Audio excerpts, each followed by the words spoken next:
Hello, good morning, Namaskar. In continuation of clinical examination of orthopedic, today I am going to discuss about knee joint.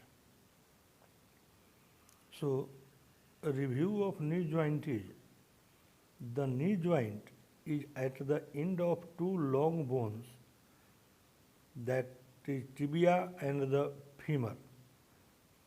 These two joints form basically knee joint. It is particularly susceptible to traumatic injury or external injury. The knee joint is not a true hinge joint.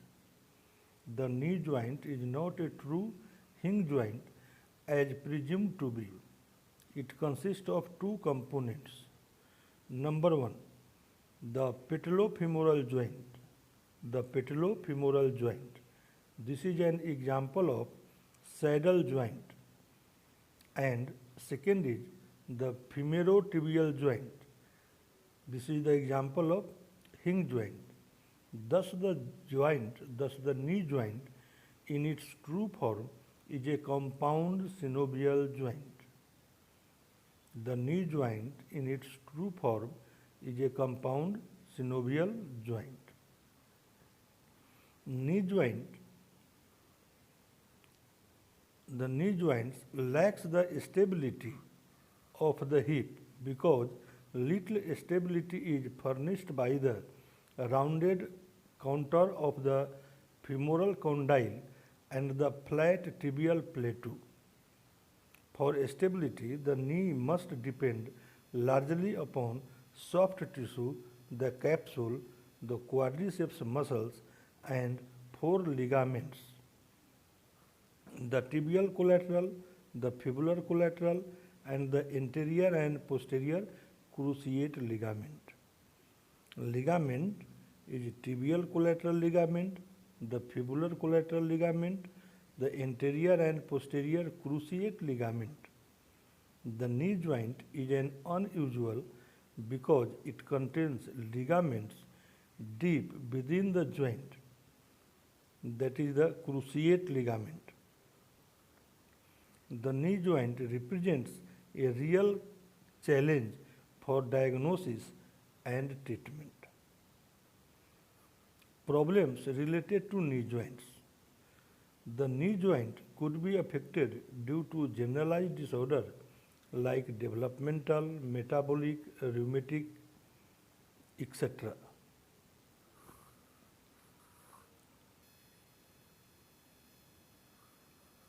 So, we divide in different types knee joint problem.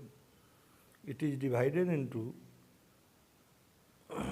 two parts, general and local. In general, metabolic, developmental, inflammatory. In local, dislocation. This local further divided into two parts, traumatic and non-traumatic.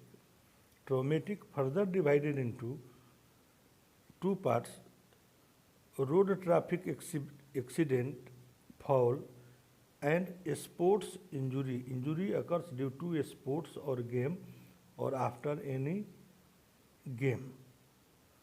Non-traumatic is two types, infective and non-infective. In infective, acute and chronic. Acute infective is septic arthritis. Acute infective is septic arthritis, and chronic infective is tuberculosis of joints, arthritis,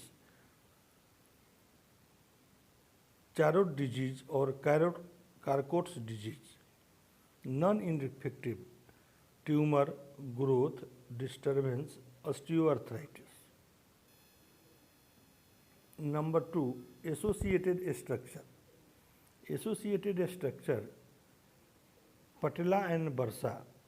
So patella has two disability, traumatic that leads in fracture, non-traumatic chondromalacia, bursa around knee joint.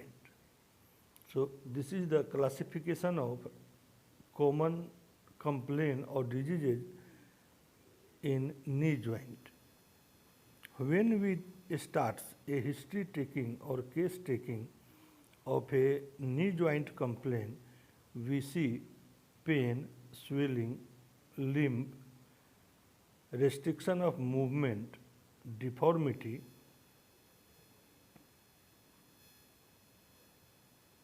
physical examination of the knee joint, palpation, inspection, limit of swelling, patellar tape test, fluid displacement test, fluctuation test. Swelling of knee joint, general, local. In general, effusion. It is also divided into hemarthrosis, traumatic synovitis, test for effusion. So, test for effusion is 3 types: patellar tape test for mild effusion, fluid displacement test for moderate effusion, and fluctuation test for large effusion.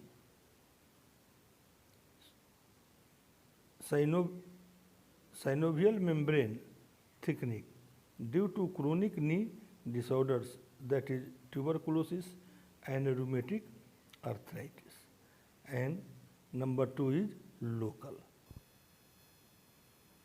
Local has bursal enlargement, anterior, posterior, medial, lateral, exostosis, osteophytes, etc. So, in knee joint, in heading movement, we see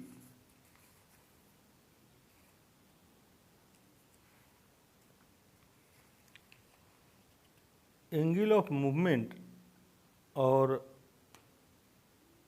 condition of movement according to flexibility. 100%